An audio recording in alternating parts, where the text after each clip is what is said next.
Hi viewers, welcome back to సచింజినెస్ media. ఈ రోజు వీడియోలో టాపిక్ వచ్చేసి తమిళనాడు రాష్ట్రంలోని రామేశ్వరం దీవికి అనుసంధానం చేస్తూ పంబన్ బ్రిడ్జ్ ఉంటుంది. ఈ పంబన్ బ్రిడ్జ్ పేరు అందరూ వినే ఉంటారు. 6776 అడుగులు పొడవున్న ఈ పంబన్ బ్రిడ్జ్ 2010 వరకు భారత్లో ఉన్న అన్ని రైల్వే బ్రిడ్జిల కంటే చాలా పెద్దది. దీని కన్స్ట్రక్షన్ 1914లో ప్రారంభమైంది. దీని నిర్మాణ శైలి, వాడిన సాంకేతిక అప్పట్లో ఇప్పటి వరకు కూడా అందరినీ ఆశ్చర్యపరుస్తూనే ఉంది. బ్రిడ్జ్ కింద భారీ ఓడలతో పాటు కార్గో క్యారియర్స్, కోస్టల్ గార్డ్కి సంబంధించిన ఓడలు, ఆయిల్ ట్యాంకర్స్ వెళ్లే విధంగా దీన్ని నిర్మించారు. బ్రిడ్జ్ రెండుగా విడిపోయి కింద నుండి ఓడలు వెళ్లేందుకు దారి ఇస్తుంది.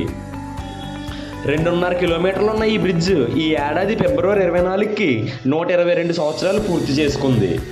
ముఖ్యంగా 1964లో ఏర్పడ్డ పెను తుఫాను వల్ల మీటర్ గేజ్ ధ్వంసం అయ్యింది. బ్రిడ్జ్ స్థిరత్వానికి ముప్పు పడింది.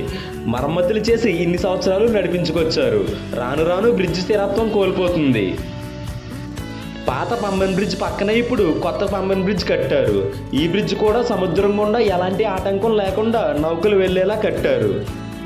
దీన్ని new Pamban vertical lift bridge అంటారు. ఈ బ్రిడ్జ్ 17 మీటర్ల ఎత్తులో 550 కోట్ల రూపాయలతో నిర్మించారు. దేశంలోనూ అత్యంత ప్రతిష్టాత్మకంగా రూపుదిద్దుకుంటున్న బ్రిడ్జ్ ఇది.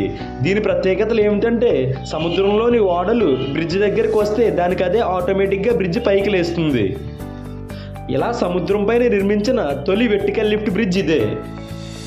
మనం పాత పంబన్ బ్రిడ్జ్తో కంపేర్ చేస్తే మనకి పాత బ్రిడ్జ్ వచ్చేసి పైకి 2 లెక్కర్లాగా విడుస్తుంది.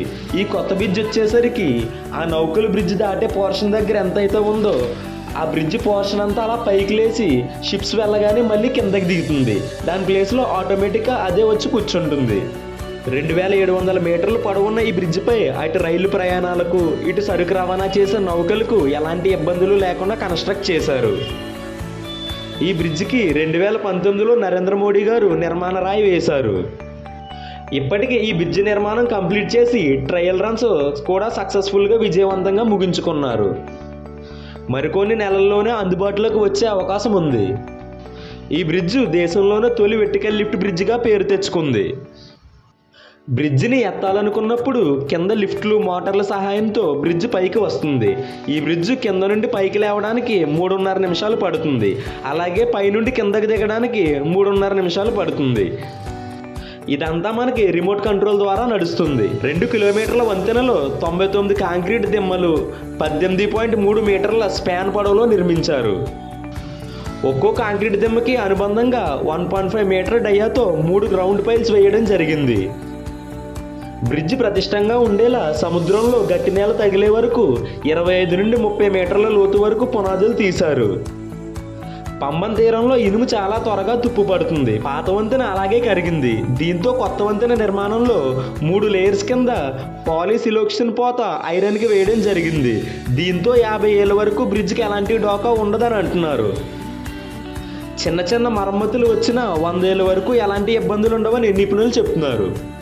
ఈ రోజు వీడియోలో టాపిక్ అయితే ఇదండి. మరిన్ని సివిల్ ఇంజనీరింగ్ ఇన్ఫర్మేటివ్ వీడియోస్ కోసం మా ఛానల్ని సబ్స్క్రైబ్ చేయండి. Thank you. మరొక వీడియోతో మీ ముందుకు వస్తాం.